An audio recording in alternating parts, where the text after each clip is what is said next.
Hello everyone, in this video we're going to be seeing how you can enable your touchpad on laptop. Welcome back to our channel How To Tutorials. So let's dive right into it. So firstly, here you can see our touchpad does not work anymore because it is disabled. So you'll require a external mouse. Here you can see I'm currently connected to my external mouse so I can use it. So in order to enable it, you'll have to go through these settings, for which you can simply just click on the Windows icon that you can see right here. So simply just drag your mouse to this and click on it.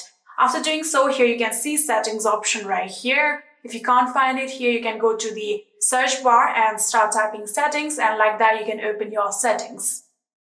After opening your settings, here you can see there is the option of Bluetooth and devices right here. You can see Bluetooth and devices right here. You have to click on this option like this, and here you can see we're on the settings of Bluetooth and devices. And from here you have to now scroll down, and here you can see there is the option of touchpad below the mouse. So you'll have to click on this arrow that you can see right here and simply just click it with your mouse, and just like this, here you can see we have opened our touchpad settings, and currently it is turned off right here. You can see the toggle button is off and your touchpad is turned off. All you have to do is simply just click on this toggle button like this and turn on your touchpad.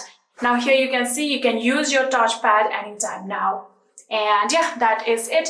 That is how you can enable your touchpad on a laptop. I hope this video was helpful to you guys. If it was, please do not forget to hit that subscribe button and like our video. Thank you so much for watching. See you in the next.